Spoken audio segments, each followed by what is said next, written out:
Hey everybody, welcome to tonight's show. Tonight we're doing a photo review show. It's for the review on the challenge, Your Best Photo. It's the first time we've ever had photos from your archives. We didn't ask you to make new photos for the challenge. The reason for that, and I have my own personal selfish reason, and that was literally just to see what you guys like. When you share your own favorite photo, we're seeing a part of you, and we're starting to understand what photos you like. Because I don't know about you guys, but for me, my favorite photo isn't necessarily everybody's favorite photo of mine. You know what I mean? Like, my photo is my favorite photo that I shot, not what I posted to Facebook and got the most likes on, or posted to Google Plus and had all those plus ones, or whatever. I'm still waiting for that. But anyway, the point is, when you see somebody else's favorite pick for their own favorite photo, you really learn a lot about what they like about photography. Don't you guys agree to that? Absolutely. Cool. Well, let's say hi to you guys first. Phil, welcome back to the show. Phil is back once again, ladies and gentlemen. How have you been this week, man? I've been really good, actually. Got a lot of exciting things going on, and I'm very happy about all of it. Like what? Well, I started completely unrelated to photography, but I started a partnership with the Pediatric Oncology Association of Ontario to do a little bit of kind of financial education for some of their members. Very cool. Very, very cool. That, and I don't know if she's going to be happy if I say this, but my wife just had an interview at the South Lake Hospital, so I might be moving. South Lake is in Newmarket. That it is. So you're moving to Newmarket, possibly. We could. All right, well, the cat's on your back now, things. So I guess I'll see you, neighbor. Some of the world's best, most adorable children were born in that hospital. I'm going to guess this from experience. I'd like to send a shout-out to my son, who was born in South Lake. And quite 7 years ago, almost exactly. 7 years ago yesterday, yeah. Awesome. Happy birthday to Jaden. Very cool. And hi, Gabriel. How's your week been? It's been a good week. It's been a long, exhausting, tiring week full of new challenges, but it's been a good week. Well, elaborate a little bit on that. I did my first real estate photography shoot today, which was, I know all the theory behind it, but knowing the theory behind things and then actually doing it is two entirely different things, and it was a lot more fun than I was expecting. So it was nice. Yeah, I get that. Navi and I shot Navi shot it. I was with her at the tea shop on Main Street. We're now shooting for Look Local magazine, which is pretty cool. I don't know if anybody's seen this new magazine. It was in Oakville and a few other places. Pretty high circulation out there.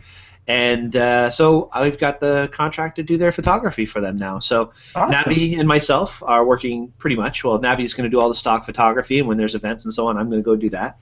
And it's a lot of fun. So we did a shoot at, Navi's done a few shoots for them now, Omar Shoes and so on. But we did together the tea shop on Main Street, and we had a great time. Except for when they spilled the tea into Navi's camera bag. That wasn't cool. But oh, no. Yeah, I know, right? Oh, no. Well, it's those teas that have the lid, that sealed lid that go on the top, so when it fell, it didn't just go gush. But okay. There was like ice cubes and little bits in there. So. And that moment of panic would have been less than exciting.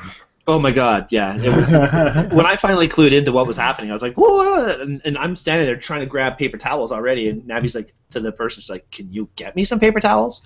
But anyway, it all worked out, nothing got damaged, and it all was dried up in a matter of seconds, except for the floor. It was kind of sticky after, but it doesn't matter. No, it's a lot of fun doing stuff like that. And how'd you get that hookup? Actually, through Navi. Somebody hired a photographer to do the shoot. They did the shoot, and the pictures weren't very good. Everything looked incredibly small, and so they asked her to do the shoot, and she was on a camping vacation, so she called me and asked me to do it, and I went down. Like I said, I knew all the theory behind it, but actually putting it into action is something entirely different. Totally. And went down, and it was really, I mean, it's a form of photography I really enjoyed because the house is empty. There's no pressure. You can walk into each room, just kind of look at it for a while, look at it through the camera, look at it through the lens, figure out what the best angle is, and then just go and shoot it. And it was really nice. Did a whole bunch of HDR and came home. The editing only took a few minutes and sent it off. So awesome. Well, good for you. Yeah. Congratulations, man. It's nice when you can branch out and try something new. Mm-hmm. Yeah, I love trying new things. I love, just sort of. I hear a lot of photographers like, they don't want to shoot something new until they're ready, but they're never going to be ready until they shoot something new. Mm.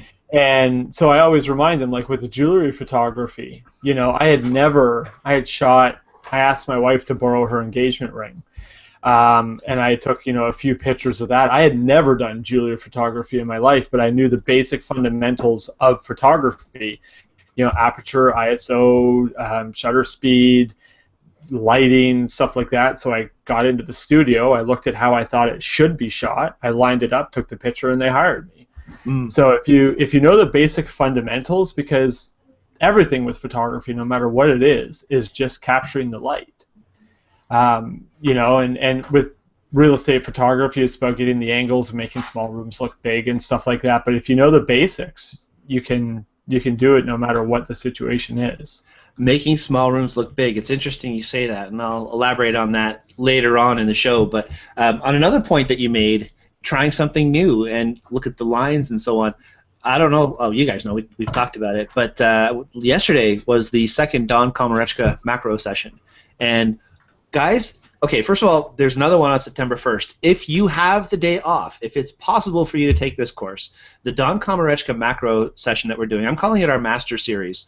I'm going to elaborate on that in the 2016 season. We're going to start doing this new master series, which is really cool. But Don is the macro master, right, guys? I mean, the dude's insane. Oh, yeah. Technically, he knows so much about everything. So this presentation he puts on, it's in his new home, and he's been there since May. He's got championship gardens in the backyard with pear trees and raspberry bushes and all kinds of flowers with bees and bugs and all kinds of stuff, a koi pond.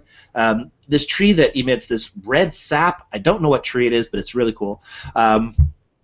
He goes into a little bit about the snowflakes, a little bit about focus stacking. He goes into a lot of things, but what really caught me was the detail he puts into what to look for. When you're out shooting macro photography, you see a garden. You don't see lines. You don't see a leaf that just kind of goes like that, a little curve. What he really talks about in these sessions is paying attention to the lines and the shapes and the textures and the color contrast. And these are things I've never really put a lot of thought into until Don really points it out and shows examples. And then we go out in the field in his backyard and we work on those things, and we come back into the studio in his basement in the classroom environment and review the photos, and he shows how to edit them. And it's just awesome. I'm buzzing a day later, and this is me we're talking about, right? So it was cool being there and helping him and answering questions for all the people that were there. And awesome, we have all the Sigma lenses. That's what all this stuff right here is, right here. All these Sigma lenses that we have, macro lenses and prime lenses, and today fisheye lenses showed up. So really cool stuff. The September 1st session will be awesome. 2 spots left for it. That's all I got to say. But it's the details, and that's what you were talking about, Gabriel. It's seeing things in a different way. And when you challenge yourself and you try something you haven't done before, like macro, like we've all played around with macro lenses. To do this kind of detail where people are doing the water droplets and walking around with a spray bottle, and it was really, really cool. Really cool. So, quickly, you've hung out with Don Komarechka a little bit more now, right? Mm-hmm. Does his day have more hours than ours in it? Yes, it does. I mean, how can does he have some sort of, like, when you're talking to him, does he glitch at all to make you think that it's really fine? Went and learned a bunch of stuff and then came back and hopped into the conversation? Because how does he have, like, champion, gardens, know everything about photography and know everything on such a macro scale that, I mean, nobody can know that. There's no time for that. As far as the gardens go, he just bought the house, and he didn't even realize it had these gardens until he found out later. So the gardens were there, and he's utilizing that space, which is freaking fantastic space. But yeah, I think he lives on Bulgarian time. So there's a couple hours there. Yet. Yeah, no, he is really incredible. And as an added bonus, he actually gave his Snowflakes book to every single person who registered for the session. So far, wow. The first session sold out at 9 people. The second session would have been sold out, but one of the people moved to a different session, so that was 8 people. And the next one, 2 spots left. So guys, take advantage of this opportunity. It's only $245, and it's from 9:30 a.m. until 5:30 p.m. And you get pizza, and you get books, and you get a third arm thing, and you get Don. Yes, totally. He's awesome. Okay, I digress. Let's go to the Q&A. We have a lot of people who've been chiming in, and I got to catch up on this. So let's see. Let's start with Bonnie. Yes, it is exciting. The magazine is called Look Local. It is about yay big. Actually, I think I might even have a copy because it's a really cool magazine, but of course, fail. Nope, here it is. Nope, fail. This is one of the calendar inserts. The media planner, they have, it's beautiful photos, and it's going to be all about local activities and events and things like that. So that's a new magazine startup. It's going to be awesome. And thank you. I'm very excited about it, Bonnie. Rachel, let's see. How can you sign up for Don's session? Is there space left? Yes, there is space left. Go to www.daytripperphoto.com. It is in the upcoming events. So please, Rachel, that'd be awesome if you came. You'd really love it. And Camilla. Finally made it here. Camilla, hey, how's it going? Good to see you again, Brian and Phil. Phil, you know Camilla. I do.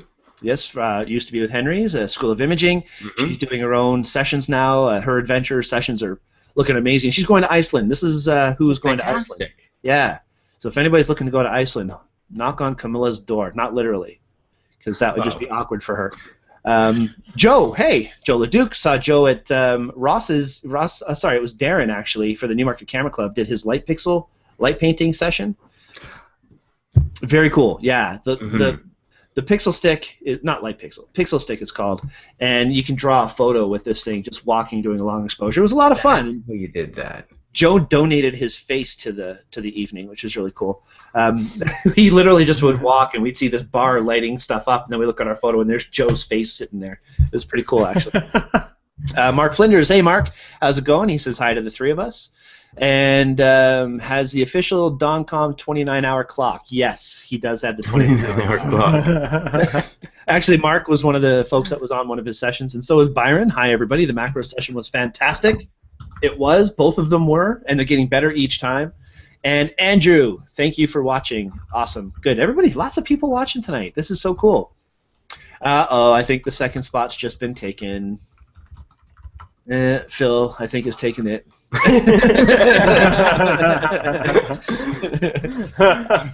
All right, let's see. Charity, ball is now over, so I have time. Oh, good. So Charity's going to be able to submit a photo as well. She was worried that she wouldn't be able to get home in time to submit. So we have 18 images to go through. It's already 9:45. We are way behind because we've been chatting like crazy. So what we were going to do to start off this episode, today is your best photo, and we're going to get into some of our pictures, share one of our photos each. So why don't we do that quickly before we start getting to everything else? Andre, you don't know. Sorry, Andre just says, hello, everybody. Is Navi still part of the show? Navi is a part of everything we do. Navi is like omnipresent. She's amazing, but she's very busy right now. So she's asked to take a leave of absence from the show. Maybe she'll come back, maybe once in a while, maybe on a regular basis, but that's on Navi's time. She can do whatever she wants. She's awesome. And actually, she's Navi. But for the time being, Phil has been extremely gracious. I've known Phil for years and years and years. He's taught with me on day trips. He teaches for the Henry School of Imaging, the Learning Lab it is now called. And yeah, he knows his stuff in and out. So he's just a real asset to have on the show, and I really appreciate you being here, Phil, once again. Well, thank you for having me. Not a problem, buddy. And future news, we've also talked to possibly a final contender for the role of a third person on the show, although Phil's always welcome back, of course.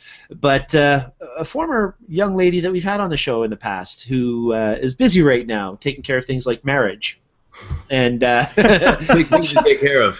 Yeah, so when the whole marriage thing is over, not like over, but when she's less busy, we're going to have somebody else on the show as well, which we'll announce that shortly down the road. And hello, Ron Gray. Good day, sir. Nice to see you watching. I'm not seeing you literally, but you're seeing us, so hi. Okay, so let's get to this. Gabriel, have you got a photo you would like to share?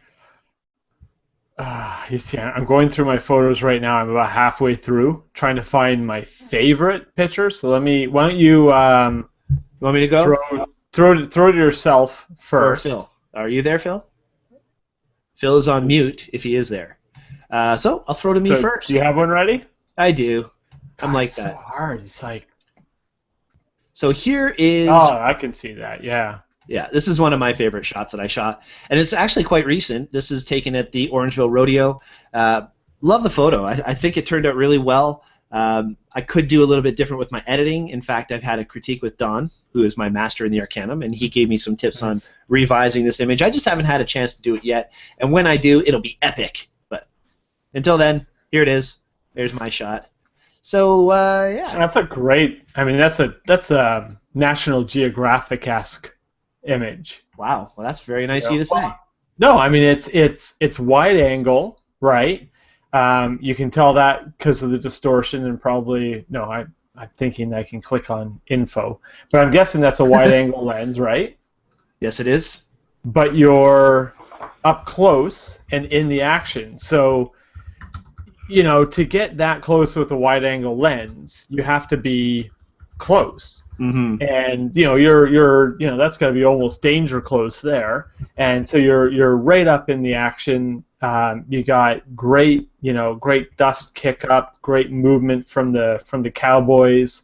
That's just amazing. Thanks, man. Appreciate that. It was a neat experience for me because I was using the D810 with a 150 to 500 lens, but I also had the Schwartz with the 10 to 24. So my process was when they were farther away on the other end, I was able to use the telephoto. But that 150, they get so close that as they just rolled right in front of me, that didn't roll, the road, I just grabbed the D7100 and popped it out, and I just shot blind. I just literally blasted off shots as they went past. Nice. And it just I was shooting on manual exposure, so I chose the shutter speed. I chose all of my settings to make sure exposure would work for me and so on. But yeah. Lucky moment. Very cool. Well,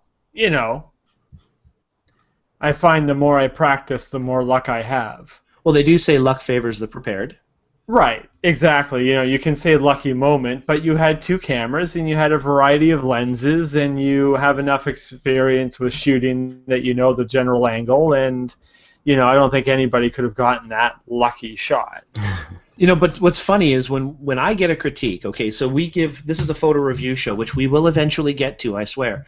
But when I get a critique from Don, it's not a light, fluffy critique like what we give. It's very detailed. This light over here was in the way. You should channel the light so that there's flow with light. If you saw in that photo there, do another screen share here. The ground is all pretty much the same exposure. The sky is the same exposure, and they draw the eye away from the core subject, which is the horses and the riders. So if I could put a graduated filter from the sky down to darken the sky, and then paint away on the people so that you can still see them brightly exposed, and then put another graduated filter on the ground, or even a radial filter on the ground, and draw a path where the horses are going, and leave that bright, but on the sides of the ground, all on the left and the right, darken that down. If I could do all that, which is what I intend on doing, it's going to give more of a lead with the light. I'm moving my hands, like you can see me. I'm noting with my hands here. We can hear it in your voice. Thank you. I appreciate it. So yeah, I mean that's the whole point of it. If you can use light to draw the eye through the photo rather than just have boom light everywhere, it could be a more dynamic image. So keep watching. Maybe I'll reshare that photo down the road, edited differently. Awesome. Cool. Phil, have you got one you'd like to share? I do. I'm just going to get it pulled up here on the screen share window.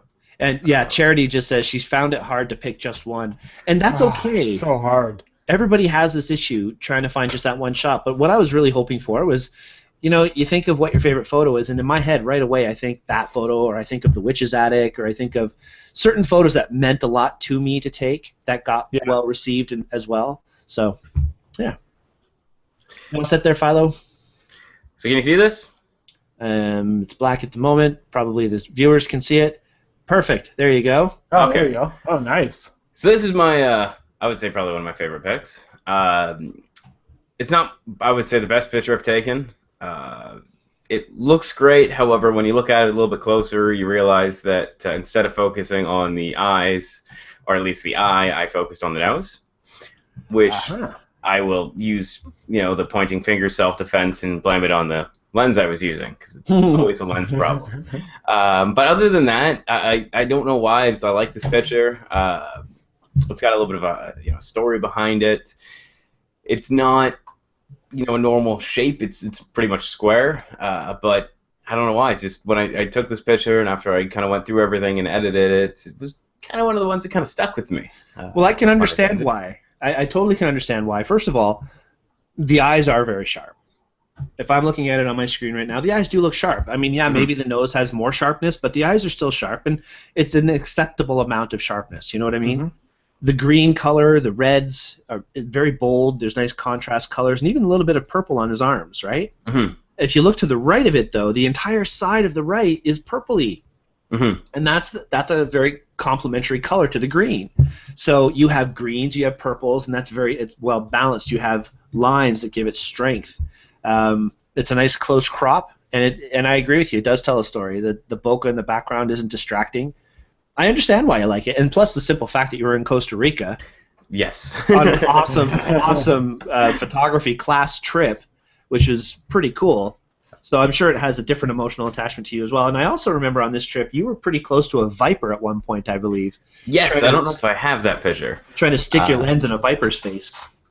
I wonder if I can pull that up. Give me a sec. You keep looking for that, but I want to have a look at Gabriel's shot. Great shot there, Phil. Okay. Unless, Gabe, you had something you wanted to say about Phil's shot too. No, it's great. No, I definitely... The thing I dislike about people's favorite pictures is that I didn't take them. Rachel says that she's already signed up for Dawn's session. So there is only one official spot remaining for the session. So, Phil, if you do want to sign up, then jump over to the website, buddy. And I think I might. Macro is something I enjoy, but I have to say, out of all of what I can shoot, it would probably be my weakest point. And out of many winters of freezing parts of me that probably shouldn't be frozen, trying to take snowflake shots and getting, well, not snowflake pictures. I think it would be a fantastic session. And I've seen your pictures on Facebook from it. I've seen things, I have no idea what's going on. There's little arm clampy things holding flowers and stems. So I just want to know what's going on. So you know what? It's worth checking out. Yes, it is $245, but I tell you, next year that price is going up because this session is a lot of work for Dawn, and it's a very, very worthy session. It's a long day, 9:30 to 5:30. And it is. But you know what? Even I would like to think I know a lot about photography. I'd like to think that I've made money from doing it before, but there's always something else to learn. And dude, I've been running, regardless of what it is, just keep that going. I've been running Daytripper since 2008. I have helped a lot of people make better photos. I sit in on Dawn's classes and my head explodes. I mean, I'm going to shut up about it though because we are running really late. Well, it's like what Rick Salmon says: when you stop learning, you're dead. Yes. Yep. I'll agree with that. All right, Gabe. I'll do mine quickly. Let's see here. Let me just share this. Oh God! Okay. Oh no, that's the wrong thing. Oh, it's here. That's so embarrassing. So embarrassing. Love it. So this one here, this is probably my favorite picture that I've ever taken. Not because it's a fantastic picture, but because it's we were at Awenda camping. The story behind it is what I love the most. We were at Awenda camping, and we were on the beach, and we saw these storm clouds rolling in, and we figured, it's just a storm coming in. And it turns out it was a tornado that was coming in, and nobody there had any idea. And it was one of the most terrifying moments in my life. It was, I think, a year or two ago, and we had Jaden with us, and it was the first time that I've ever had to remove him from danger. Like sometimes you're walking through the parking lot and a car goes to back up and you pull him out of the way sort of thing. But this was like we were trying to get out of this park and there were trees falling in front of us. And it was just the craziest thing. And finally a bunch of people got together and we were trying to move the trees and there were more trees falling.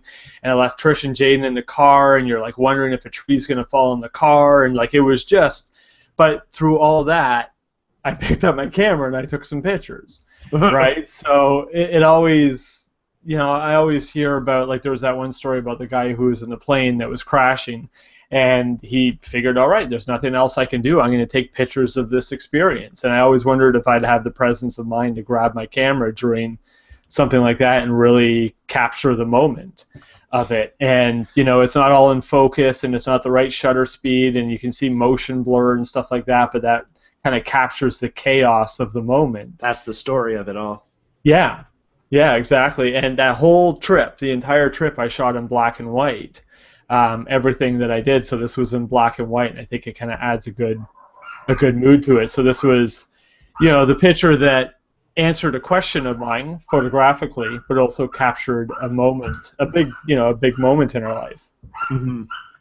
Well, that's and even the photo on its own is a compelling image. You've got nice leading lines. You've got, you know, rules are followed and so on, but ultimately, it's a moving image. You can look at it and sense the danger from it, you know? Mm-hmm. Cool. Yeah, that was just black and white. That wasn't like infrared or anything?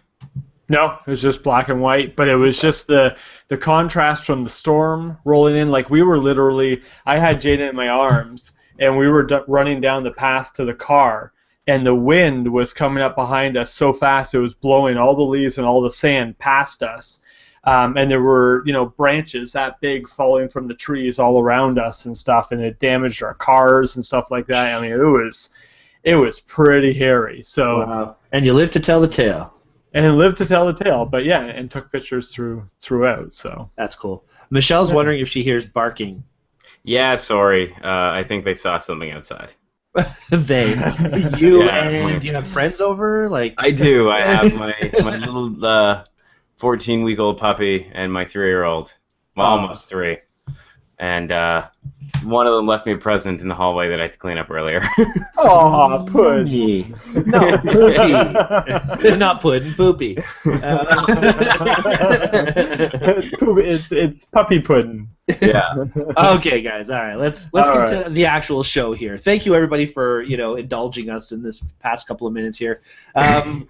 We love photography. This is just a great thing for us to do, and when you can live your life enjoying it like we do, it's just awesome. So thank you, everybody who's watching. Don't forget the Q&A is part of this hangout. A lot of people who are watching our show regularly have already done it. If you're watching for the first time, the Q&A is built into this hangout that we're in right now. So if you hover your mouse over it, you look over to the left side, there's a thing that says Q&A. Click on that, and along the right side you'll be able to ask questions, leave comments, say whatever you want to say. And yes, puppies rule, Michelle. Actually, I think cats rule, but we'll fight about it later, and you'll kick my butt. Okay, so Michelle works out, man. She knows what she's doing. Yeah, I would know. That's with her. Okay, so let's see. What do we have? News. Upcoming shows. Just before we get to the meat and potatoes, we do have some cool upcoming shows. If you haven't noticed already.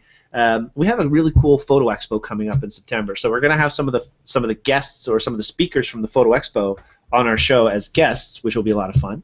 And we have a big 3-year anniversary.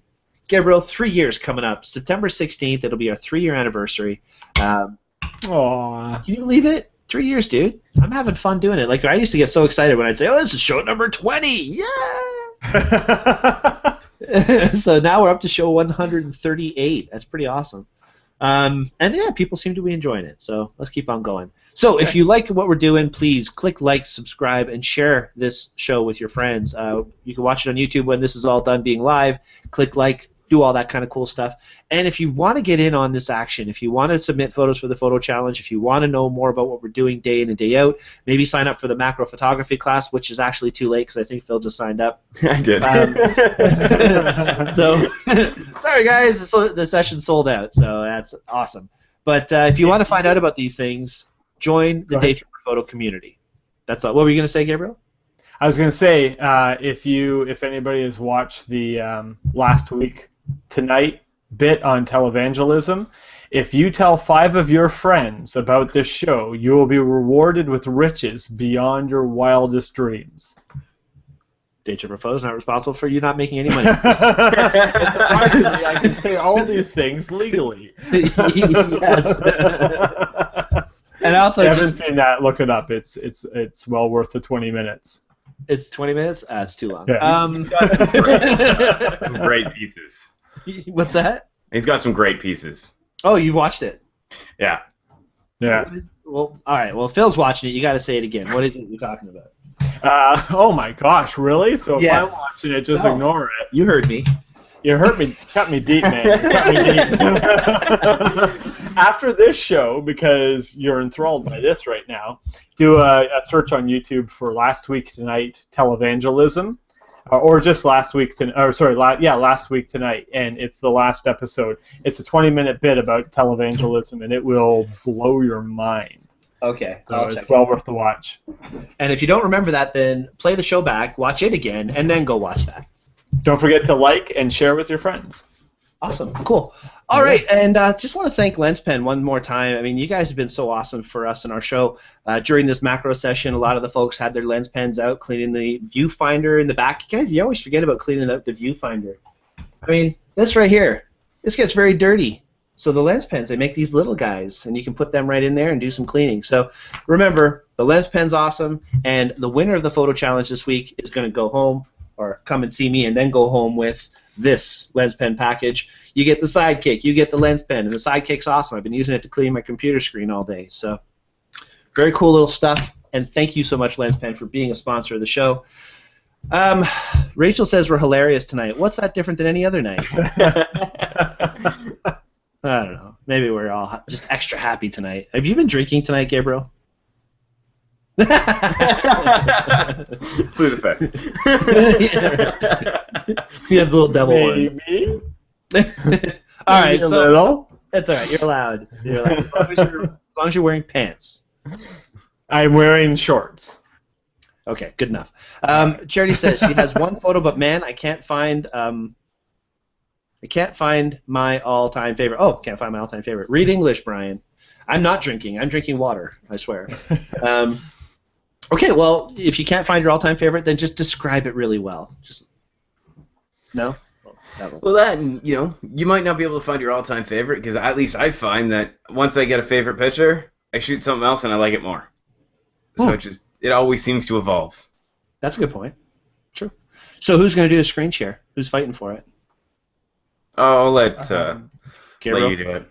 My screen share abilities have been sketchy. It was your first time. You're allowed to make a mistake your first time. All right, cool. So we have, I believe this is Bonnie's photo first up, the tree frog. So Phil, you had to show a tree frog and then one up Bonnie. Is that right? Is that what you're trying to do? Well, actually, I kind of like this one better. Okay, now it's incredible. It's a little small. Can we zoom in? That's okay. So I know I mentioned it last show. Because this, Phil, that doesn't work. So don't be afraid to upload larger images, people, because this is a private community. The public can't see this community. We vet people before we allow them in. We want to see your pictures large and in charge. This is a gorgeous picture, and I'd love to see it filling my screen. Mm-hmm. Okay, now Phil, you took a photo of the same kind of frog. Yes. Why don't you start with a review? I'm just trying to find it on my computer, so I will let you start. Okay, so I will start. Sorry, I want to get it so I can kind of pull it up and see it a little bit better than I can on my main viewer. Oh, no worries. And yeah, Charity, go ahead and post 2 photos, and we'll pick one that we want to talk about. That's fine. So Bonnie, I love the shot, and I love the fact that you have nothing behind it except for more, not even color, just kind of contrast, blending contrast in the background. It really looks like it's about to be beamed up. Yeah, it's funny. We're talking about putting things on main viewer and beaming up. And Oh boy. I love the isolation that you get. The field is perfect. Your focus is right on the eyes. I think you did a really, really nice job here, and it's very clean. And thank you very much for sharing it. I'd love to know one thing that I love. I'm going to get back on my hobby horse. One thing I love about shooting with my phone is that the geotag data for every picture is displayed in the image. So when I'm looking on the, can you see my mouse? Yeah. So when I'm looking in the info, it shows the map of where that picture was taken. So I'd love to know, was that taken, in Costa Rica or Peru, or was that taken at the zoo, or was that? I'd love to know where that was taken. Well, Bonnie is watching, so I'm sure she'll be able to let us know. Okay. Yeah. Awesome. Okay, No, Phil, that's beautiful. I mean, that's incredible. I think it's fantastic. I really like that the eyes are in focus with any type of animal, any type of portrait. Getting them, tack sharp is, kind of like the window to the animal soul, so to speak. And I like it. I think it's great. And yes, it's in the direct center, but there's that line that brings you in. There's a negative space around it that all you see is the frog, and it's awesome. Mm-hmm. Now, one point that I might want to make, one of the things I learned in Don's class, which is sold out, by the way, if you can just Sorry. take something and tilt it, it doesn't have to be in the perspective that you see it as. If you were to take this and just kind of spin it sideways or even upside down, it might be something totally different. Tree frogs hang upside down. They can be in different directions. And the point that Phil made about the branch going across the frame is really nice to make. But if you were to use that as maybe a leading line going diagonally, that might be something different as well. So I'm certainly not saying do it, but as something I've learned recently, just tilting a photo sometimes can make it look a lot different as well. So great shot, great clarity. I love the contrast that we have, the color. Your focus is bang on. I just think you did a great job, Ronnie. Yeah, I love it. So she posted that this was actually from Reptilia in Vaughan, which is awesome. Elgin Mills, I believe. Just south of, where's it? Rutherford. It's Rutherford. Just by Vaughan Mills. Okay. So that's the thing something that I love about that is, like I used to follow this photographer, Trish Vandenberg, and she lived in, I think it was Florida or something. She posted all these incredible pictures, but they're incredible pictures that I just didn't have access to. So if I wanted to go out and take pictures like that, I don't have access to the things that they have in Florida. Whereas here, we all have access to a shot like this. I think there's one up in Barrie as well. Mm-hmm. And we all have access to a picture like this. It's just taking the initiative to go out and get it. Mm-hmm. Actually, it's funny. Charity says that she loves the colors, and she has a photo of a tree frog taken at a cousin's birthday. So apparently they can, bring them to birthdays. They seem so fun to shoot. And they're beautiful. And of course, now we have to apologize to Mark. He says his wife wants a tree frog now. So. Tell her I was listening to you, and if Don Komarechka's listening, he'll know about this. There's a podcast called This Week in Science, and they just discovered a new type of frog that has poisonous barbs underneath its skin, and when you grab it, they poke through the skin and puncture you, and 1 ounce is enough to kill 80 men. Actually, I think that's just the next Michael Bay movie. Oh dear. Bonnie actually says that she loves this because it looks like the frog was looking right at the lens. And it probably was. They are definitely attracted to movement, and if you're looking at it, it's going to keep fixated right on you with those big old eyes. So that's really cool. Beautiful photo. Yeah, absolutely. Awesome. I think it's funny. Andrew says, you vet people before you let them in, and yet here I am. Well, the screening process isn't that vigorous. No. Nice. You actually just disrespected him, so. But it's okay. He'll take care of you later. So Charity, she says it's Zoo to You. I've heard of them, actually. When we do the camera club, Zoo to You brings animals right in the next hall over. So, yeah, it's good service. Cool. Okay, so let's look at Trish's photo. This is a great concert photo. The mood, the vibe. I mean, I love seeing concert photos taken from the crowd where you see the crowd in the shot. One of my favorite shots I've got at like a TNA wrestling match was a picture of Shelley going crazy, enjoying it with like the wrestlers in the background. It's a great way of seeing what's going on, and the fact that you have such a dark exposure on the outsides and they're all pretty much backlit, it really draws your eye to that specific thing. And tells that story properly. And the lines on the side of the stage lead you in. Compositionally, it's interesting. Your exposure looks great. I think this is a great concert shot. Absolutely. I like that you have the people like looking into it. It's just, you got them in focus. The stage looks pretty much in focus as well. It's a different take on what you see. People that shoot just the guy on stage or the person on stage singing or doing whatever they're doing. Attaching it to the audience, I think is awesome. Yeah, absolutely. What do you think, Gabriel? Yeah, I love it. The other thing that I like about this type of photography is that you have to go somewhere cool and do something exciting to get it. Mm-hmm. It's not just shooting a bottle of something in your living room or shooting a flower in your backyard, which is all good. But to get a picture like this, I'm sure when she looks at it, she remembers the noise and the excitement and the passion, and then to have the peace of mind to bring your camera and to get those shots, and when you're in that situation, you probably take 300-400 pictures, and then when you're going through them, you find that gem, that extra special little one that turned out exactly how you want. It's great. Mm-hmm. Yeah, I agree with you 100%. Beautiful photo. And let's check out what's going on next. Thank you, Trish, so much for submitting that shot.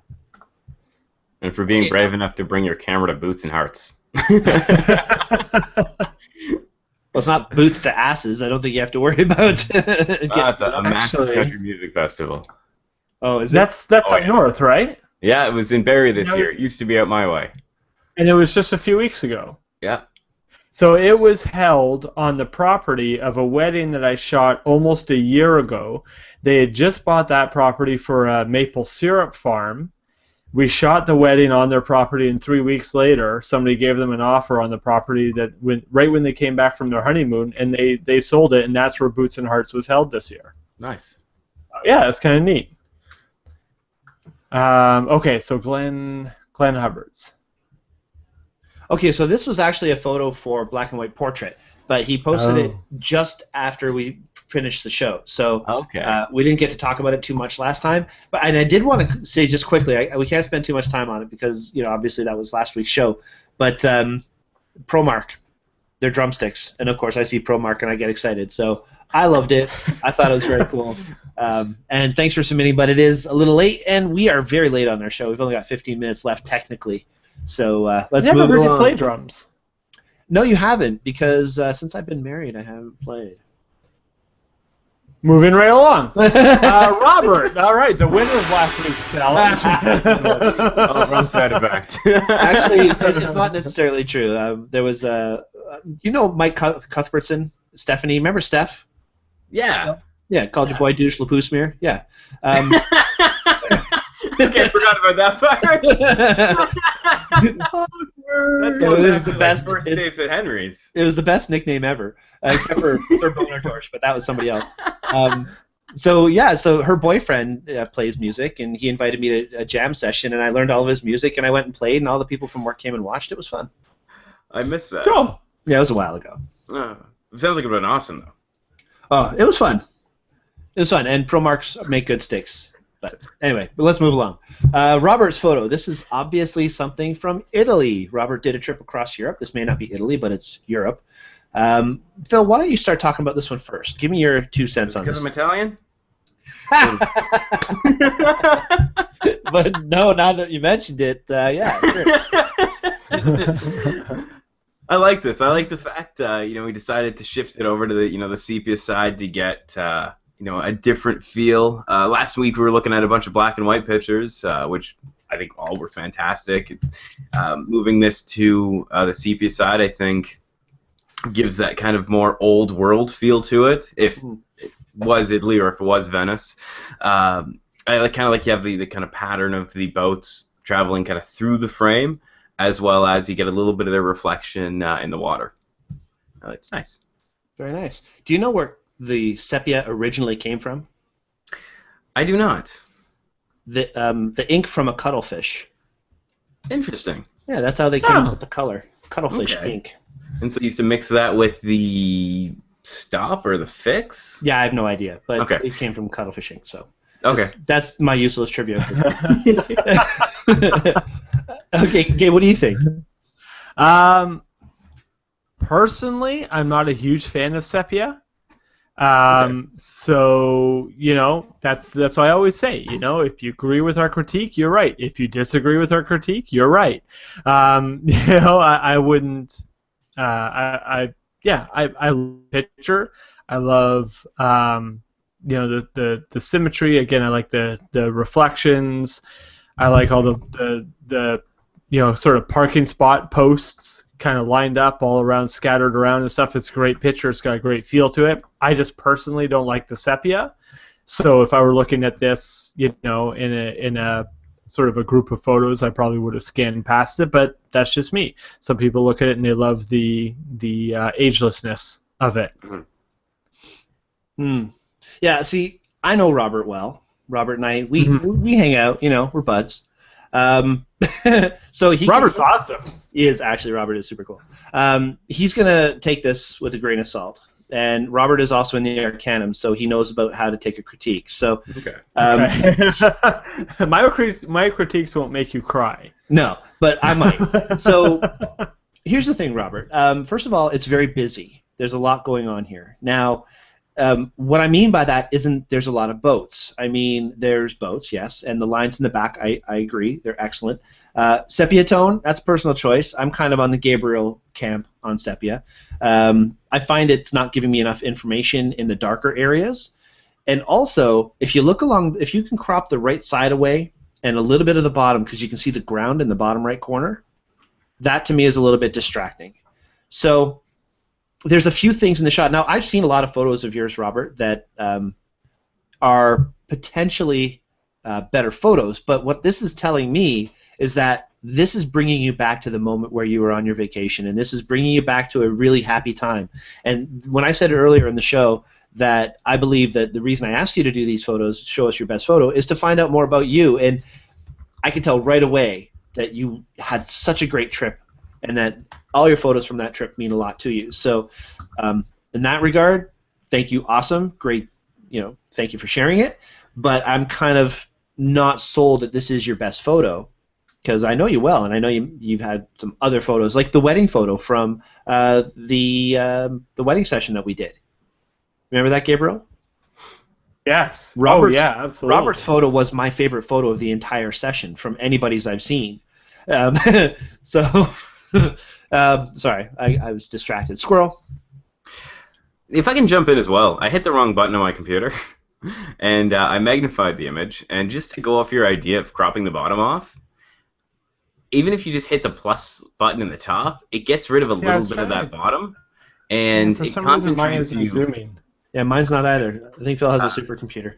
Maybe. Yeah. And it crops off a bit of the bottom, and it gives you just the reflection in the water, just the boats. Yeah. And I'm gonna kind of side with Brian on this one, which it brings your eye to them a lot more, and it makes the boats the subject, and it gets rid of that kind of busyness in the foreground. It's true, and even if, like Phil says, even if you just get rid of the bottom, all of a sudden all the shadows are leading lines to the boats, not stopped by the ground at the bottom.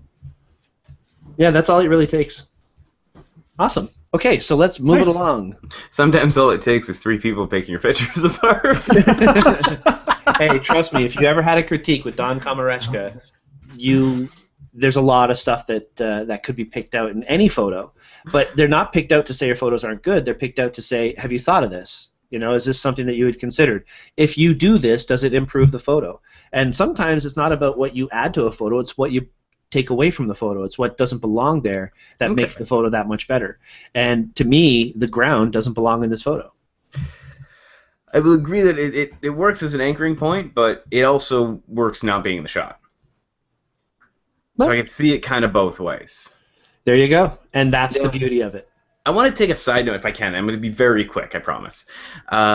A lot of times we get stuck into cropping our picture to normal sizes. 13 by 19, 8 by 10, that kind of stuff. Don't be afraid to crop your pictures to something that is not an actual size.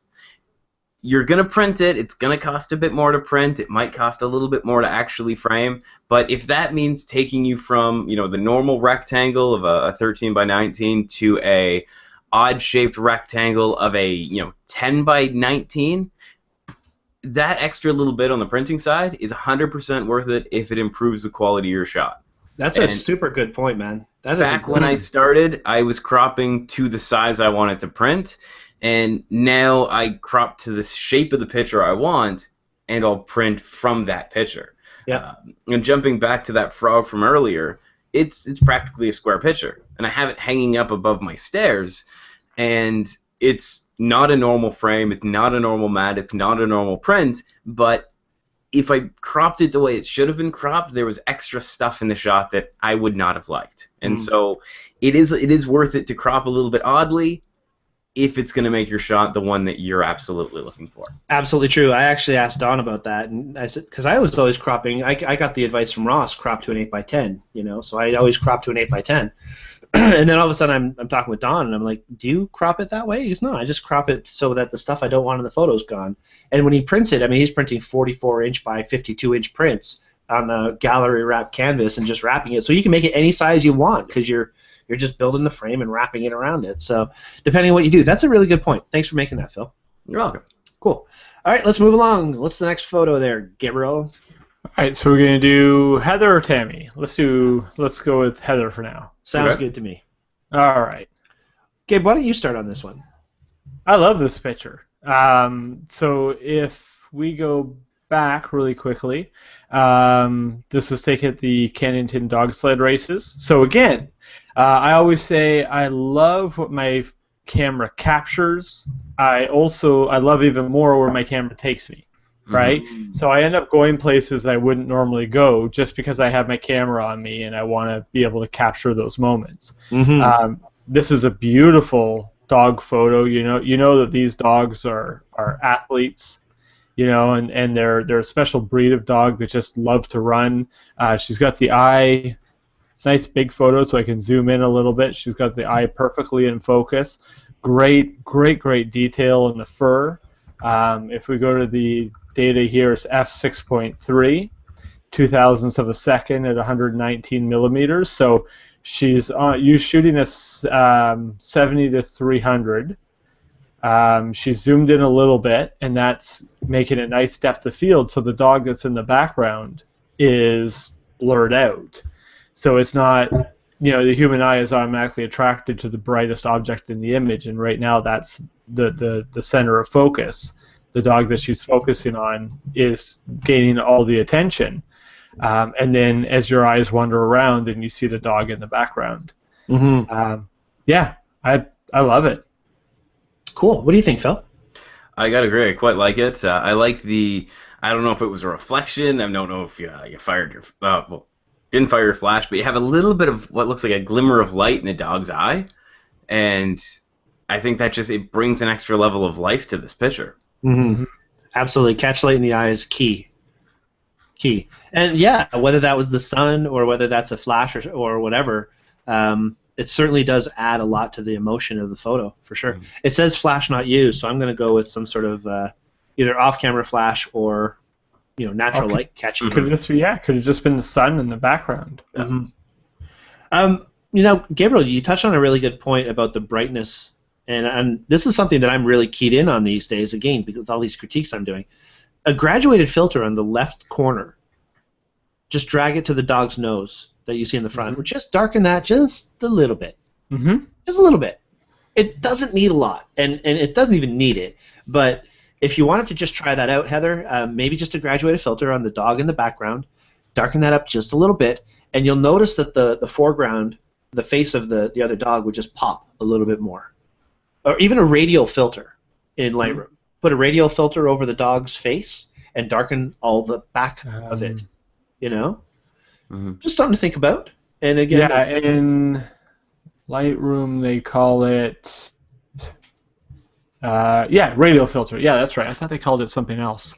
Yeah. But yeah, you're right. That'd be that's something I was showing a customer earlier this week, and it was blowing their mind how powerful that tool is. It's a selective vignette. Mm-hmm. Exactly. We took a look at that last week a little bit as well. So if you want to know the button presses to go through, last week's class, I believe closer to the end, we actually went through one of the pictures and put a little bit of what I think, we're talking about the same thing, a little bit of a radial filter on it. I think it was the horse picture. That's right. And you know what? We should probably do a show on those quick tips down the road, because I think those are useful things to talk about. But for tonight, we're just going to mosey along. I think it's a great shot. I think it's almost neat that the dogs are touching noses almost in that background. And if you think about it, I mean, she was using a 70 to 300 lens. This is at 120 millimeter, so she is zoomed in a little bit, and that's where that compression comes into play. That back dog is looking like it's directly behind the front dog, but it's probably 6 feet, 10 feet behind it. Right. That compression from zooming in like that is what's drawing that in closer. Cool. Mm-hmm. And creating shallower depth of field. Nice job, Heather. Nice. And you know what I learned? Heather lives around the corner from me. Oh, nice. Oh. Yeah. She posted a picture of Dixie the other day, which I thought was pretty cool. Dixie was in the window watching Heather take pictures of flowers. All right. Cool. So let's see here. Tammy. Oh, man. So Tammy was also at the macro session, and she... Yeah, I scrolled again. Sorry. I giggle randomly every once in a while. I've noticed it's a nervous tick, I think. So she was actually in this session, and when she was asking Don questions about doing this kind of thing, and Don does get into this a little bit, star trails and such. But, man, this is a really neat shot. And this was from the Perseids meteor shower, I think she said. Okay. Oh, so, is that this year? Yeah, that was just it was 12th and 13th, I believe it was. All right, because we went out last year or the year before, and it was the meteor shower that never was. So I'm glad somebody got something out of this year. I know, that's so true. We went to Joker Hill, and we were all hanging out. We had a good time. We did some light painting. Yeah. Well, going on that, like this looks like probably half an hour to maybe an hour-long exposure with 2 meteors in it. Yeah. Yeah. She said this is 3. Tiny little one. 3. Sorry. Okay. This is 60 images at 20-second exposures each. Oh, okay, so she stacked them. Yep, it's all stacked. Ah, tricky. Yeah, she's a tricky girl. I like it. Actually, Tammy... So I would never have thought about doing a star trail like that. Really? Yeah, well, I'm super old school film where I set my camera for 3 hours and go watch a movie. The problem with that, though, Phil, is your batteries die. Wow. You end up generating a lot of noise, a lot of red and blue pixels. Depending. So... I gotta say, when I switched from shooting Olympus to shooting Nikon, that increased and was a lot nicer. And then when I switched from Nikon to Canon, I didn't notice a change. Nah, you wouldn't. Charity says she'd love to make a shot like this. So would I, Charity. And this is definitely something that I work towards. But you have to be careful when you're processing images like this. Now, Tammy didn't make this mistake. She actually did a really nice job. The tree isn't too blown out or chunky, although that could happen very easily. But I've seen a lot of photos, in fact, one specifically recently, where I looked at it and I was mesmerized because it was more of the meteors were going all over it. And it must have been like a 6-hour exposure stack because there were so many meteors in the photo. But the ground was so overprocessed that when I showed Shelly, my wife, she looked at it, she says it looked fake. She didn't like it at all, because it was so overdone. Meanwhile, I'm looking at it like, oh, meteors, yay. So you get wrapped up in that big whole feel, and you sometimes forget about the details, like proper processing of the ground, and shadows in one spot, and maybe light painted birch tree in the other. There's so many different things you can do when you're doing shots like this. So yeah, it's a very technical shot. Absolutely. I like it. If you look at the comments, I mean, she's getting comments from Joseph Leduc, Ross Chevalier, and they're like amazing. It's awesome. It's spectacular. So I can't disagree with those guys. They absolutely know what they're talking about. It's a beautiful photo. All right. Anything else to add? No, I think it sums up pretty much everything. Cool. Let's move it along. Move on. All right. I hope you guys are starting to pick your favorite photo. I'm working on it. This isn't an easy one this week. No, it's not. No. There's some really great stuff. All right, so this is Maureen's photo. I love seeing that Maureen's posting again. There's some really great shots that she's made for sure. Because this is a wedding photo, Gabriel, I'm going to ask if you can lead on this. This is your forte. I'm of two minds of this. It's a beautiful photo. I love the feeling of the sunset. I love how it catches the crop, whatever. I don't know if that's soy. I think that's soy. I love. I'm not a huge I can just tell that it's really processed here, and it creates a nice feeling to it, but it also doesn't create a real feeling to it, but it's also really nice. So I look at it and I like it, but I'm also I'm of two minds of it. It's one of those photos that makes me conflicted inside, which I like. So I'd say overall I like it. I would like to see the groom's face. Sorry, You know, that was that random laughing again. but yeah, overall I would say I like it, but I like it because it makes me, yeah.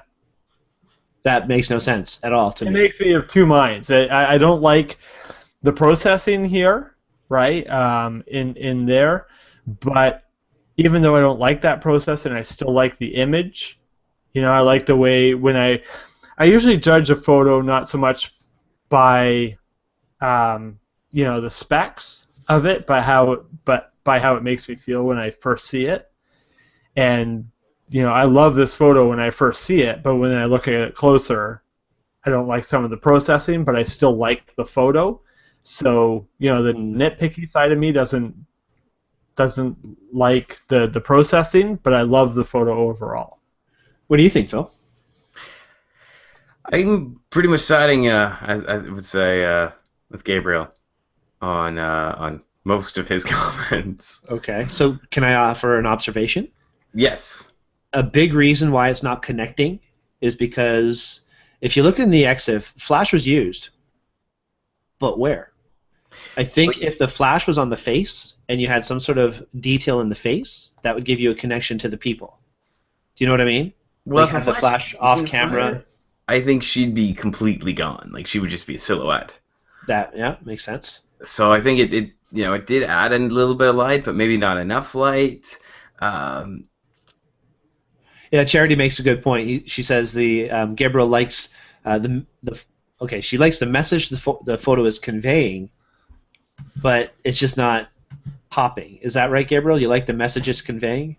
Yeah, you know what? If there was some color balance on this area here and it was warmed up a little to kind of match the rest of the photo, then maybe I don't know, maybe I wouldn't like it, but it's this section here. Yeah, you're right. I love the message that it's conveying. Again, I like to see the groom's face, but sometimes I know with shots like this, you take what you can get. And you know, the sun it's probably about 4 minutes away from, you know, going behind the trees. So there's probably only a couple photos that she was able to get in this area in this beautiful sort of magic hour or magic minute, as you find out when you're actually shooting in it. But yeah, I think I like the message that the photo is conveying. Yes. I love the shot. I really do like the photo. I love the way the light's hitting the back of her dress. I like the mood that it has. There are some technical things that I would try and, like, next time I had the opportunity to make a photo like this, I would probably add a little more fill flash in the face. And through processing, maybe again darken up the brighter areas and draw focus to the people. Maybe put a radial filter over the people and brighten them up instead of bringing the background down. But again, it's using that light to draw attention to your focal point, and that's the only thing that I'm not a big fan of in this shot. I'm not a wedding shooter. I don't look at these things and think, oh, I'd want to do that kind of photo. But what I see is the moment and the connection, and I get it, and I like it, and I like the fact that you're in the field, because, you know, you always see brides and grooms walking through fields before they get married. That's slight sarcasm. But but no, I do like the photo, Maureen, but I'd want more light in the face. I think that's my biggest thing. Charity actually made another point. She says there's another good photographer named Wesley LeCain who does a lot of star trail photography up in Muskoka. I've seen a lot of his work. You're absolutely right. He does really, really nice stuff. Okay, anything else to add on Maureen's shot before we move along? Well, I just want to say I think it's fantastic that you got a bride in a wedding dress into the middle of a field. Dude, you got a bride in a wedding dress into a bay of water in Costa Rica. Yeah, but seeing, like, actually, like, getting married, you know, about a month and a half, 2 months ago, and, like, trying to, like, carry my wife's dress around as she's walking through, like, cut grass was a pain. I can't even imagine the pain getting here was. That's true. And the shoot that I was referring to was a trash the dress shoot. So. Yes, and it was a little bit more casual, I'd say, than, you know, an actual wedding day. True. So. I think Maureen's doing great work with her photography, and Absolutely. keep it up and keep submitting. It's beautiful stuff. Yes. All right, let's look at the next shot. As a side note, when you pull that up, are all the pictures that you're posting here from the Don Komrechka event, like the macro shots, water droplets and stuff? What do you mean? You have a bunch in the community page. Yeah, that's all. Those are all from the event? Oh, you mean Don's photos? Oh, those are Don's photos. Some of them are Don's photos, like the really processed ones are Don's photos, and then the other ones are, some of the people who were on the past sessions have posted. Okay. And I took some with my cell phone behind the scenes and stuff like that. So. Okay. Because I got to say, they're all super pretty. Yeah, Don does some stellar work, and he has them all printed on it. We're talking too much about Don tonight. Okay. No more Don talk. Okay. Let it go. Just let it go. Just Elsa and. Don't think about it anymore. All right. Okay, so Ashley posted the photo of the wedding rings, and again, Gabe, you lead on this one because you're the wedding photographer.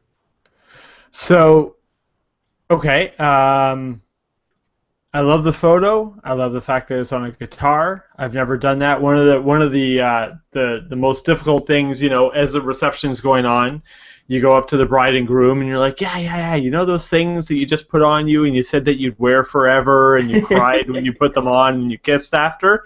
I need to take those with me.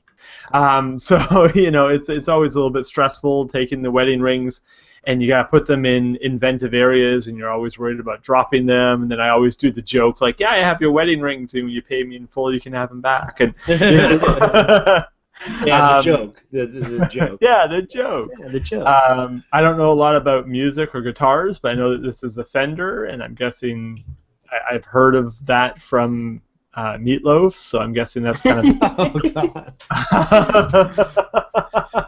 God. So it's a nice photo. The only critique I would have about this is that it's really noisy. There's it's shot at ISO 2500. 2500. And I would say with that, it down here it doesn't really matter. Here it doesn't matter. Here it distracts me a lot. Maybe I'm moving my mouse too fast. I'll just say like up here where the depth of field is really noticeable. It really distracts me. So I would say with something like this, either try and shoot it on a beanbag or a tripod or something like that, somewhere where you can do a little bit of a longer exposure. Or even this is 1/500th of a second, because this is static, and hopefully you are static. You probably could have shot this on 1/60th or 1/120th of a second, and been able to bring your ISO down to a lower level. It says Canon, camera make Canon. So I don't know if it's a Rebel XTI or a 5D Mark III, but look above, look up. It's a 60. Oh, there you go, 60. Oh, there you go. So if I can jump in, just going off your idea of shutter speeds. Before you do that, sorry Phil, sorry to butt in. I just want to say goodnight to Bonnie. She's taken off, and before she takes off, I just want to say thanks for watching, Bonnie, and thanks for submitting your photo, and have a good night. Sorry, Phil. Go ahead. No worries. Just going off of shutter speeds. You mentioned 60th of a second. If you're hand holding, you want to match your shutter speed. Usually, I think it's something that you taught me, Brian. You want to keep your shutter speed about the same as the millimeter of your lens. So if you're hand holding a 300 mm lens, you usually want your shutter speed around that. Right. So going to a higher ISO here might have been your only option. However, maybe not as high. Maybe instead of 500th, you could have gone for 320th of a second. But in some situations, you got to go with ISO. Now, is there anything we could do afterwards, let's say in Lightroom or in the Photoshop side of things, that would allow us to get rid of some of that background grain? Well, there is. Obviously, you can go in, you can use the noise reduction, and you can do things like that. But I'm going to stick with Gabriel's point here. First of all, you're indoors. Use a tripod. Yeah. Or rest your camera on something. Or rest your camera on something. Exactly. Get your personal body shake out of the equation, and that 300 of a second is irrelevant. You don't need that anymore. You can shoot at a 20th of a second or 5 seconds if you want to. I also noticed that you're shooting at f8, so that implies to me you're looking for more depth. your lens can go to 5.6. So that is like 4 times more light passing through your lens, allowing your shutter speed to be faster or your ISO to be lower. So there are choices that you could have made to reduce the grain. A 6D is actually a very good camera at higher ISO. My bigger concern isn't so much with settings, because technically, yes, Ashley, we could talk about this, and you know, the idea is keep your ISO low. How do you keep your ISO low? Keep your camera steady. That's the best thing you could possibly do. Keep your camera steady. But beyond that, I see a lot of stuff in this photo that doesn't necessarily need to be there. For example, I'm going to do a screen share of my screen here, and show you what I've done. Oh my, look what I've done. I just zoomed in a little bit. What's important? The rings on a fender. Right? Not this down here. If I just zoomed into that part alone, there's nothing. There's nothing interesting. There's no story. It's just a table. Right here is the story. Right? So a simple crop may help tell your story differently. If you're using your, like I noticed your exposure bias is minus almost 3 stops. So you had your camera shooting in a mode where you were just forcing it to be darker, and possibly even because of that, you had to brighten it up in editing. And brightening up a high ISO photo will create even more grain. So if you can keep your ISO lower, that's a huge plus, and the way to do that is to keep your camera more steady. Use a tripod, get your hands off, and then just crop in a little bit. I think the idea is fantastic. It's important to you, and I get that. I read your comment.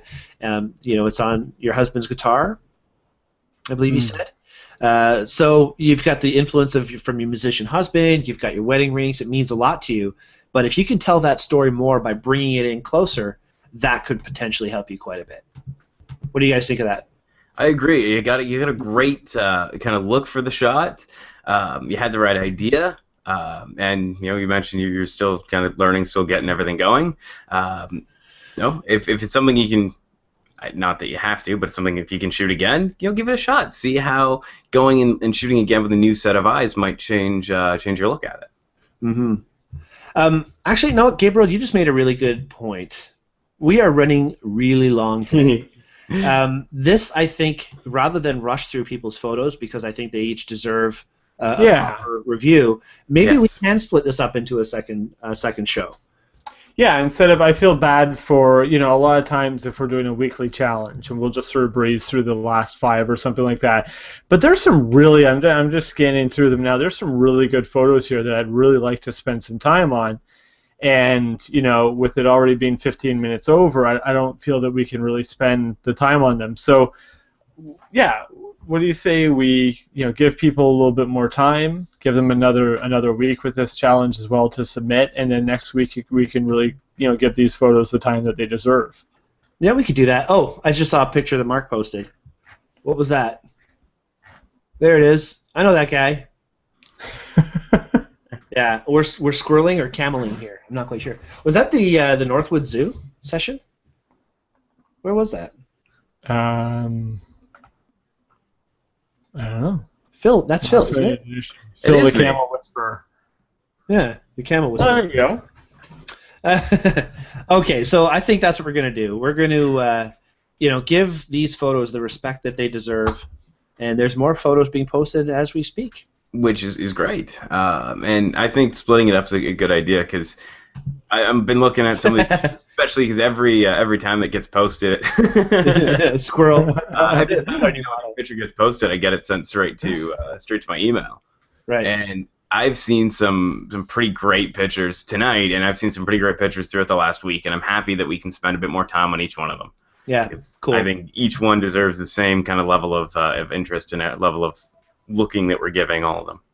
Well, it looks like we're getting confirmation from our viewers as well. Byron thinks that's a good idea. And cool. Yes, that was the Northwood Zoo session with you, with the camel. It's fun. Sorry, and when we, you know, I mean, it takes a lot to pick your favorite photo, and it takes a lot to post it up and say, this is my favorite photo. So when we start picking them apart, it's not that we don't like the photo. It's, you know, we're just trying to, you know, give you little pointers and maybe how, you know, little tweaks that you can make to make it even your more favorite photo, or maybe we're completely wrong. Well, this is exactly true. I mean, photography is very subjective. Mm-hmm. Yeah, I just don't want people to get offended. Like, this is my favorite photo, and we spend 5 minutes picking it apart. I spend half an hour picking apart my favorite photo, that I've ever taken. I'm much harder on my own photography than I am on anybody else's. Charity just says she promises not to think of any other photos that she loves and wants to enter. So, okay. By the way, anybody who wants to submit new photos for this challenge, please feel free. If we have another week to do it, that's great. Mm-hmm. Just realize that if we have too many photos, we'll have to make this a 3-parter. So, maybe welcome to Daytripper Photo. This is week 37 of your favorite photo. I can very easily get to that too. I know, it's so true. And I'm just gonna mirror what everybody is saying. We really love that you guys are taking the time and giving us the trust to share your images with us, and I think that's what you're saying, Gabriel. I mean, it's true. You have to give trust to share some photos sometimes, and there's some folks who don't always submit photos who have for this challenge. So we don't want to disrespect you in any way, and we don't take that lightly that you do that, and so we just want to share with you the our past experiences on how our past experience. There you go. That's all we're doing. We're gaining new experiences all the time. I gotta say, if anybody hasn't considered it, if you join the Arcanum, there's mentorship programs on there that can challenge any level of photographer. Encourage you if you're starting, and give you higher challenges if you're further along in your path of photography, like myself maybe. And the ideas that I'm getting from these critiques with Don and other folks in the Arcanum, people in my cohort, Mark Flinders is actually in my cohort now, which is really cool. So. It's another avenue for you to learn how to take a critique and give a critique and look deeper into your own art. Andrew says, great idea. Maybe I'll find a couple of hours to find something to submit to now. Okay, good. That's great. Nice. And what if you did a favorite wedding photo, favorite portrait photo, etc.? That way you can minimize time. Yeah, I think it's a little late for us to do that for this particular challenge. But unless I'm missing something in that comment, did you guys read anything more into that? I haven't seen that yet. Okay. Break all the favorites into different topics. Yeah, okay. We could do that. Maybe we can... That's a good idea. My finger is twitching as I'm thinking. What's going on? Red rum. Okay. Let's see here. Okay, yeah. So we're gonna also take a little longer to pick our favorite photo because there's been some awesome photos. Absolutely. But since we have some time just to say goodnight, because we're just about at that proper time, 15 minutes past it, I'd like to give the quote of the day, and also to remind people to submit to or to click like, subscribe, and share on our YouTube channel and let the world know that we're doing the show. Maybe this is a fun show for you. I mean, we have a lot of viewers tonight. This is phenomenal. I'm excited that we have so many people who are interested in what we're talking about tonight. And yes, Charity, that way we can concentrate on the actual photos. It's a good point. Because we need help concentrating. We tend to... where's that little thing you got there, Gabriel? The squirrel. Oh, I keep it in my wallet now at all times. On a moment's notice, I can pull it out. Oh, it's so small. I thought it was a lot larger. No, it's just a tiny little thing. But... there we go. Squirrel. Yeah, I think that would have to be for a show in the future, Charity. But it's a great idea. It's a very good idea. Okay, so just to remind everybody, we have some cool shows coming up. The next show this coming week, we're going to do the final review over the other photos that we haven't talked about. And we're also hopefully going to get into... where do I have my notes here? We're going to have a special guest, hopefully, Stanislav Yavorsky, who's going to be doing the boudoir and the maternity photo events at the expo. I've asked him to be on the show, and hopefully he will accept. And and then we have a really cool photo challenge for the next episode, or the next challenge as well. It's going to be Make Little Big, which could be a lot of fun. So there's cool stuff coming up. And I just want to mention one quick thing. One of the other gentlemen who is going to be at our Daytripper Expo in September, his name is Ron Clifford. Ron is a great educator, and he's just a real inspirational kind of photographer. He's doing a really cool equine class. If anybody's interested, it's a full workshop. It's $450. And if you go to ronclifford.com, you'll be able to find out more about that. If you love horse photography or things like that, I'm going to do a quick screen share here. There we go. Here is the equine photography information. It's October 3rd. It's at Carmel Line in Millbrook, Ontario, from 9 a.m. to 6 p.m. With a gourmet catered lunch prepared, $450, and there's going to be a lot of really cool things that he's going to be doing there, so could be fun. And Ron, if you don't know Ron's amazing. Yeah. He's, I mean, to have a talent like that so close to us geographically, we're fortunate to be around him. He's just incredible. I agree. And, you can be around him more if you register for the Daytripper Photo Expo, September 19th and 20th. It's only $200, and you get the entire weekend of classes with Ron and Don Komarechka and Ross Chevalier and Stanislav Yavorski with the Boudoir, and Charity loves Boudoir, so she should definitely tune into the next show when he's on. Gabriel, of course, is doing some classes. Martin Ingalls is doing classes on travel photography. The wedding session that Gabe and Navi did, back $500 early in the coldest day of the year, literally. We got locked out of our car afterward. That wasn't fun. I know, that was crazy. But it was an awesome session, and it was $500, and you get that session pretty much for $200, including every other session, including night photography on Friday night and Saturday night. I mean, come on, guys. Register for the expo. It's only $200. Get it in! All right. Say goodnight now. I'm getting tired. So Shelly and I want to go for a walk. So I'm going to say goodnight. I'm going to have a great night ahead of us. And you guys, I hope you have a fantastic night and a fantastic week as well. Am I forgetting anything, Gabriel? I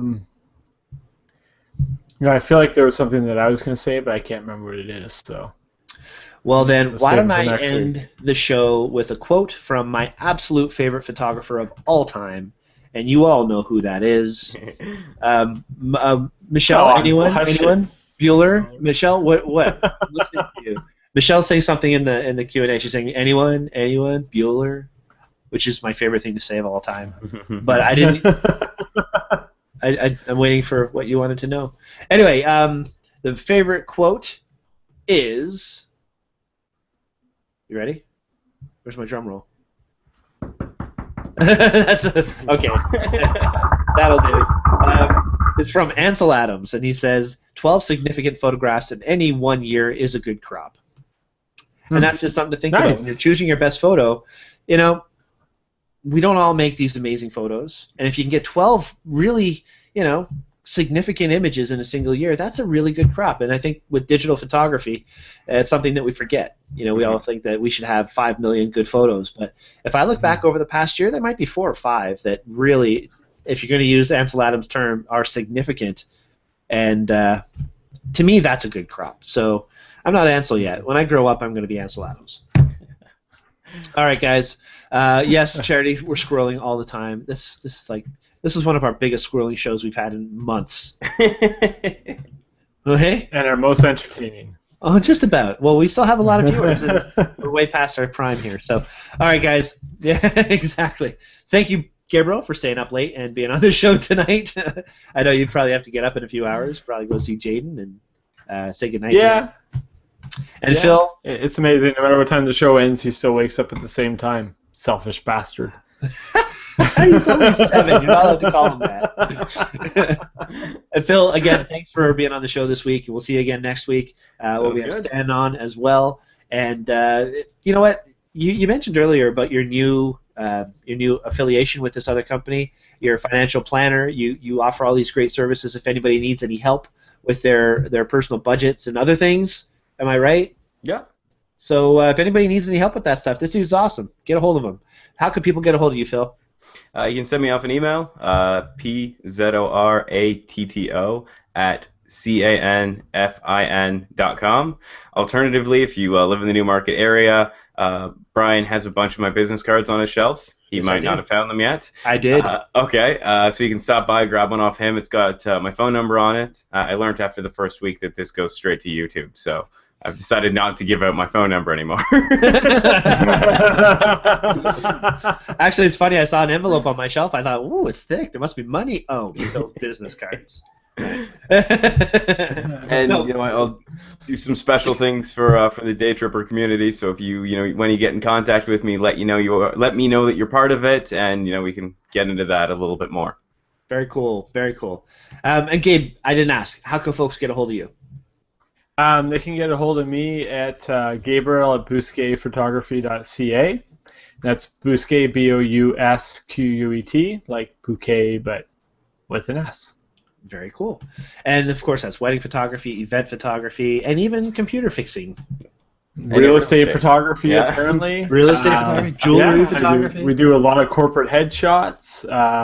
We've been branching out a lot for that. Got a few more corporate clients and stuff, which has been a lot of fun. Basically, I'm happy as long as I have a camera in my hand. So. And I've witnessed that. It's true.